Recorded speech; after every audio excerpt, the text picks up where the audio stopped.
आणि रंगशारदामध्ये हा शिवसेनेचा मेळावा सुरू आहे। अनेक कार्यकर्ते शिवसेनेमध्ये प्रवेश करतात। उद्धव ठाकरे यांच्या उपस्थितीत त्यांना शिवबंधन बांधलं जात आहे। या मेळाव्यावरती आपलं लक्ष असेलच काय यापुढे घडामोडी घडणार आहेत। मात्र काही वेळापूर्वीच मंत्री गुलाबराव पाटील या ठिकाणी बोलत होते। ते काय म्हणाले या त्यांच्या भाषणामध्ये आपण जाणून घेऊया। ग्रामीण जनतेला आणि ग्रामीण प्रमुखांना ही विनंती केली की जिल्हा परिषदचं तिकीट देत असताना फक्त तुम्ही तुमच्या जवळचा आहे हे बघू नका। जो शिवसेना प्रमुखांवर प्रेम करतो, जो शिवसेनेवर प्रेम करतो, जो शिवसेना जिंदाबाद म्हणतो त्याला आपण उमेदवारी द्या।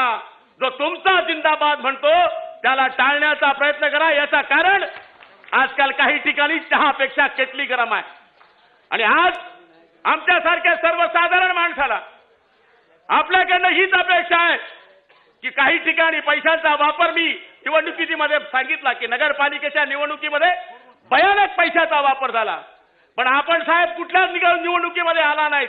पण आपल्या आशीर्वादानं आमच्यासारख्या कार्यकर्त्यांनी जीवाची रात्र एक केली आणि आपल्या विचारावर फक्त आपल्या आदेशावर 26 नगराध्यक्ष या महाराष्ट्रामध्ये निवडून आले आणि त्याच्यामध्ये 4 नगराध्यक्ष साहेब मुस्लिम आहेत।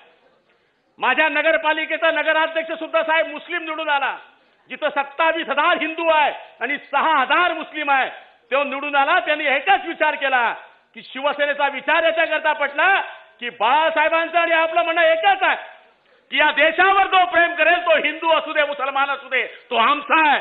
आणि जिल्हा परिषद आणि पंचायत समितीच्या निवडणुकीमध्ये साहेब आम्ही आपल्याला खात्री देतोय की आपण जरी या निवडणुकीमध्ये आला नाहीत तरी चालेल, पण आपण जिल्ह्याच्या ठिकाणी एक तरी जाहीर सभा घेणे अत्यावश्यक गरजेचं आहे।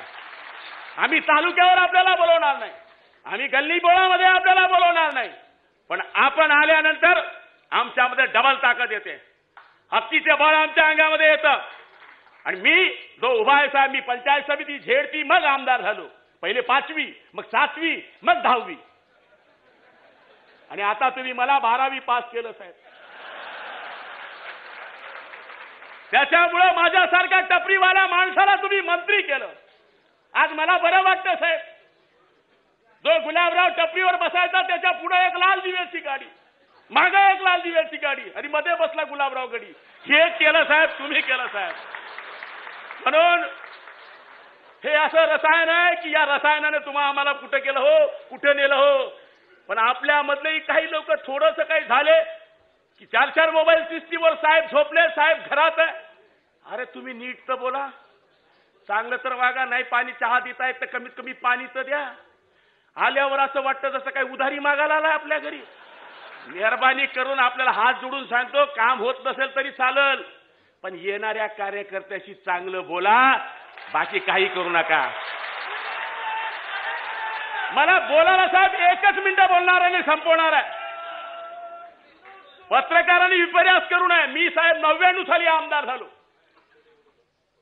पहिला एक कार्यकर्ता होता पैलवान, तो आला माझ्याकडे की म्हणले कोर्टाचा आता निकाल लागायचा आहे आणि भाऊ तुम्ही आमदार झाले, आता म्हणले तुम्ही जज साहेबाला फोन लावा आणि माझा निकाल बदलवून द्या। आता मी साहेब संकटात पडलो की साला आमदाराचं कुठे कोर्ट ऐकते का, आणि कोर्टाने जर ऐकलं असतं तर माझ्यावर 36 केसेस राहिल्या असत्या का। पण मी एक विचार केला की याचा कार्यक्रम जो आहे जर आपण नाकारला तर हा तर आपल्यापासून चालला जाईल। मग मी समय सूचकता साधली। बीपीएल मोबाईल त्यावेळेस लांब लांब मोठे मोठे आले होते, माझ्या कार्यालयात काही रेंज येईना।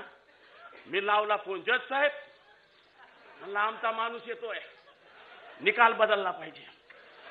साहेब तुमच्या पाय चप्पत 3:30 वाजता पेढे घेऊन आला।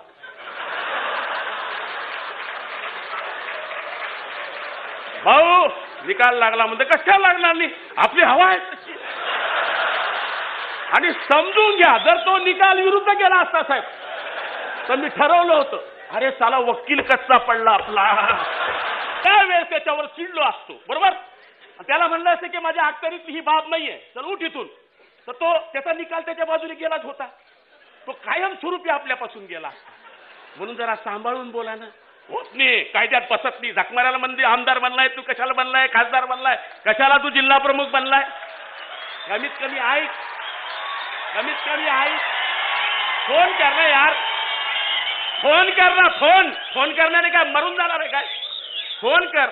पण आमचे कार्यकर्ते कधी कधी आपण एखाद्या हवालदाराला पकडली फटफटी तर फोन लावून देतात.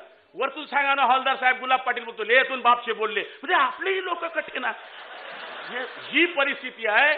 म्हणून नुसतं तुम्ही नीट बोला हो, चांगलं वागा. अर्धा कार्यक्रम आपल्या पदाधिकाऱ्यामुळे सत्यानाश होतो.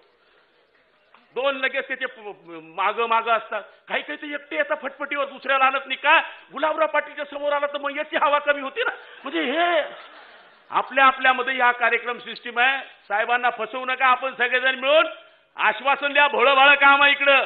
आपण सांगतो तसं ते करतात, आपण सांगता तसं तिकीट देतात आणि आपणच सगळं करतात.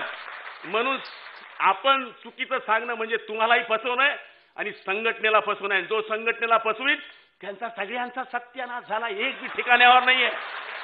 कोणी आसाराम बापू झालाय. जाऊ द्या, बाकी मी काही बोलत नाही. पण मी आपल्याला विनंती करणार आहे की संघटनेला फसवू नका.